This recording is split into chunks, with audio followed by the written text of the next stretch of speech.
आप कितने भले हैं ललित निबंध कन्हैया लाल मिश्र प्रभाकर के माध्यम से आपका हार्दिक स्वागत करते हैं, खैर मकदम करते हैं।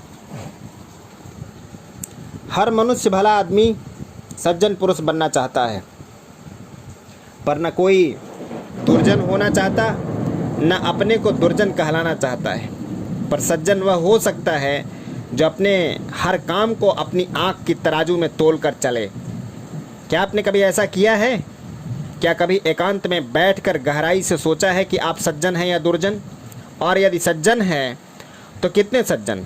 मेरा विचार है कि ऐसा आदमी आपने कभी नहीं किया होगा, और आप भी उन्हीं लोगों में हैं जो बिना जाने किधर जा रहे हैं चले जा रहे हैं। आप अपने कामों में स्वतंत्र हैं, पर मुझे इतना कहने का तो कोई अधिकार है ही कि जीवन की यात्रा कोई अंधों की रैली नहीं है। यह तो एक सुव्यवस्थित यात्रा है। अधिकांश लोगों के दुखी होने का कारण यही है कि उन्हें जो मिल गया वे उसे ही ढोए चल रहे हैं, और जो उन्हें मिलना चाहिए उसे पाने का, अपने लिए उसके नवनिर्माण का वे प्रयत्न नहीं करते। जीवन में हर घड़ी ऐसे अवसर आते रहते हैं जिनमें मनुष्य कुछ सीखे, कुछ पाए और अपने को आज के कल श्रेष्ठ बनाए, पर हम जीवन को आँख खोल कर नहीं देखते, अपने सामने अनायास आ पड़े रत्नों को नहीं बटोरते। उर्दू के कवि ने दुखी होकर के एक दिन कहा था, या इबरत को जा है, तमाशा नहीं है। अरे भाई, यह दुनिया, यह ज़िंदगी इबरत की, सीखने की जगह है।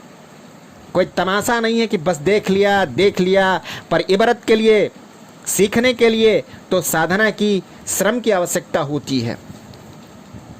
आप भी चाहें तो एक नई इबरत, एक नई शिक्षा ले सकते हैं और अपने को भला आदमी, सत्पुरुष और श्रेष्ठ नागरिक बना सकते हैं। सुविधा के लिए कुछ प्रश्न ये हैं, अपने से पूछिए, उत्तर दीजिए, तुरंत परिणाम आपके सामने आ जाएगा।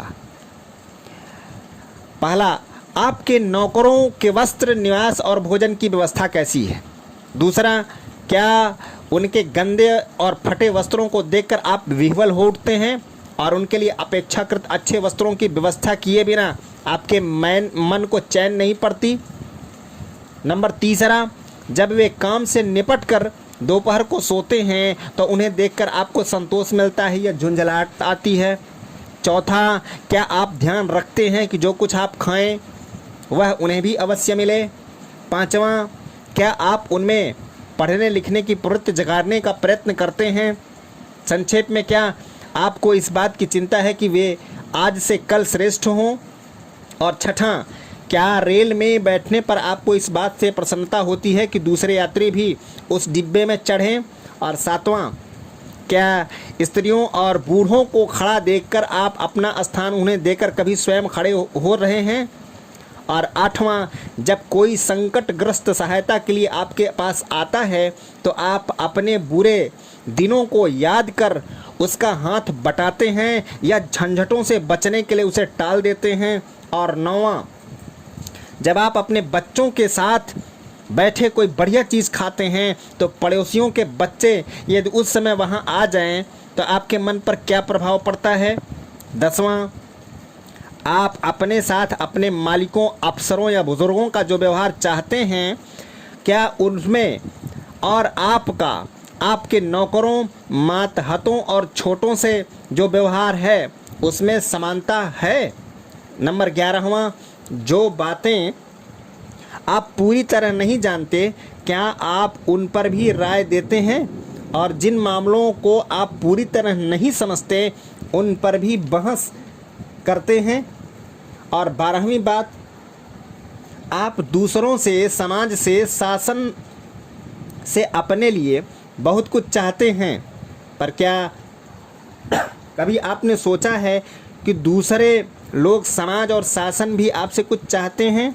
और 13वीं बात, आप उन सुखों पर अधिक विचार करते हैं जो आपको प्राप्त हैं या उन पर जो आपको प्राप्त नहीं हैं? और 14वीं बात, क्या आपके जीवन में एकांत के लिए स्थान है? और 15वीं बात, यदि आपके दो मित्रों में मतभेद हो तो आप एक का पक्ष लेते हैं या दोनों को मिलाने का प्रयत्न करते हैं? एक 16वीं बात, आप सजावट श्रृंगार की चीज़ों पर कितना खर्च करते हैं और स्वास्थ्य की चीज़ों पर कितना। एक और अनमोल बात 17वीं, आप में जो कुछ साल पहले बुरी आदतें थी वे घटी हैं या बढ़ी हैं या उतनी ही हैं। एक और 18वीं महत्वपूर्ण बात, आप अपने घर वालों, पड़ोसियों और मित्रों के गुणों पर ध्यान देते हैं या दोषों पर। एक महत्वपूर्ण बात और, क्या आपको अपने में अधिक दोष और दूसरे में अधिक गुण दिखाई देते हैं। और 20वीं बात, आप दोषों से घृणा करते हैं या दोषी से। और अंतिम और 21वीं बात, आप ऐसे कितने काम करते हैं जिनका आपके निजी या पारिवारिक स्वार्थों से ऊपर का भी कोई संबंध नहीं है। ये 21 प्रश्न हैं, ये 21 प्रश्न हैं भाई साहब, ये 21 प्रश्न हैं। यदि आप इन पर चिंतन करें तो 21 मिनट में इनका उत्तर पा सकते हैं, पर बार बार ये आपके सामने आने लगे तो इसे आप अपनी विशेष मानसिक प्रगति का ही मानदंड मान लें। जय हिंद, वंदे मातरम।